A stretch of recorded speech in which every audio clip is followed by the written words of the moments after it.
విహారి హరికృష్ణ చేత సిరికి సంబంధించిన ఆర్థికాన్ని అక్కడ జరిపిస్తూ ఉంటాడు. కార్యక్రమం పూర్తయిపోయేసరికి అక్కడికి జేడీ, కేడీ, సంధ్య వాళ్ళు అక్కడికి వచ్చి చూస్తూ ఉంటారు. ఇంకా విహారి అక్కడికి వెళ్ళి జేడీతో మాట్లాడుతూ ఉంటాడు. విహారి గారు, మనం ఈ కేసులో ఎలాగైనా సరే నిందితుల్ని పట్టుకుందాము. మాకైతే ఆ శకుంతల మీదే అనుమానంగా ఉంది. ఆ అనుమానం బలపడింది కూడా. అన్ని ఆధారాలు తన వైపే చూపిస్తున్నాయి అని జేడీ చెప్తూ ఉంటుంది. అప్పుడే ఒక కారు వచ్చి అక్కడ ఆగుతుంది. అందులో నుండి ఒక పోలీస్ ఆఫీసర్ దిగుతాడు. నమస్తే జేడీకేడ మేడం అంటూ అక్కడికి వచ్చి మాట్లాడుతూ ఉంటారు. ఈ కేసులో నిందితుల్ని నేను పట్టుకున్నాను కదా అని అంటూ ఉంటాడు. మీరెవరు అని అంటూ ఉంటే, నన్ను ఇక్కడ వైజాగ్ సిటీకి ఈరోజే ట్రాన్స్ఫర్ అయ్యి వచ్చాను అని చెప్తూ మాట్లాడుతూ ఉంటాడు.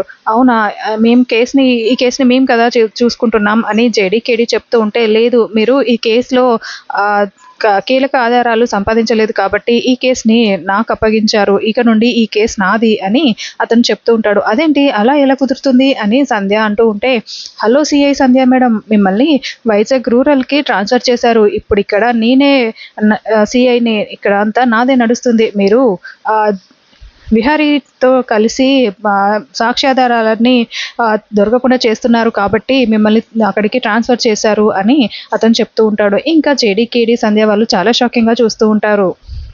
ఇది నేను ఎనాలిసిస్ చేసిన విషయం అని ఫైల్ చూపించి, ఇది నేను తయారు చేసిన ఎఫ్ఐఆర్, ఒకసారి మొత్తం చూడండి అని చూపిస్తూ ఉంటాడు. అందులో విహారీయే ఇదంతా చేసినట్టుగా, సిరిని పాడు చేసి చంపేసినట్టుగా అందులో లేనిపోని నిందలన్నీ వేసి అలా రాసి ఉంటారు. ఇంకా ఆ మాటలన్నీ విన్న యమున చాలా కంగారు పడుతూ ఉంటుంది. ఇంకా విహారి కూడా, అసలు నాకు ఆవిడెవరో తెలీదు, నేను ఆవిడని కనీసం కూడా చూడలేదు, మీరెందుకు ఇలా మాట్లాడుతున్నారు, నేను ఆవిడని చంపడం ఏంటి అని చెప్తూ ఉంటే, అవును బ్యాట్‌మ్యాన్ మా అమ్మని ఏం చేయలేదు, మా అమ్మని బ్యాట్‌మ్యాన్ చంపలేదు అని హరికృష్ణ కూడా చెప్తూ ఉంటాడు. ఓ అవునా, ఇది చూడండి అని ఒక వీడియోని సిఐ జేడీకేడీ వాళ్ళకి చూపిస్తూ ఉంటాడు. ఇంకా అక్కడ ఆటోని ఫాలో అవుతూ ఉన్నప్పుడు విహారీ కారు వెళ్ళి ఆటోకి తగిలినట్టుగా సీసీటీవీలో ఫుటేజ్ రికార్డ్ అయ్యి ఉంటుంది. అది నేను చేయలేదు, అనుకోకుండా వెనకాల నుండి ఒక కారు వచ్చి నాకు తగలడంతో నేను వెళ్ళి ఆటోకి తగిలాను అంతే, నేను కావాలని చేయలేదు అని విహారీ చెప్తూ ఉన్నా కూడా, లేదు నేరం చేసిన వాడు ఎవరైనా ఒప్పుకుంటాడా ఏంటి, పదండి అని విహారీకి సంకెళ్ళేసి పోలీస్ వాళ్ళు లాక్కొని వెళ్తూ ఉంటారు.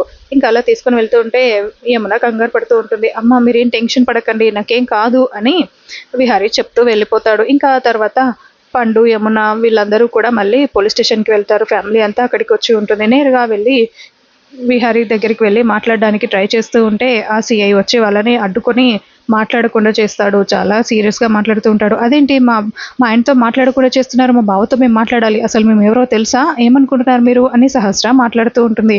ఇంకా పద్మాక్షి కూడా అంటూ ఉంటే, మీరు ఎవరైనా కావచ్చు, కానీ ఇక్కడ పర్మిషన్ ఇవ్వాల్సింది నేను.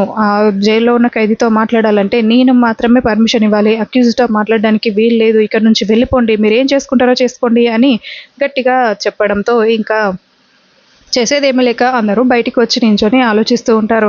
అప్పుడే సహస్ర వచ్చి హరికృష్ణని చూసి, అంతా వీడి వల్లే జరిగింది అని తిడుతూ ఉంటుంది. ఇంకా పద్మాక్షి కూడా అరుస్తూ ఉంటే, ఏంటి వదిన మీరు కూడా, చిన్న పిల్లాడు, వాడికేం తెలుసు అని చెప్తూ ఉంటే ఇంకా సిరిపాప కూడా, పద్దు మా నాన్న ఏ తప్పు చేయలేదు, మళ్ళీ హరికృష్ణ తప్పు కూడా ఏం లేదు, నువ్వు అనవసరంగా వాగకు అని తిడుతూ ఉంటుంది.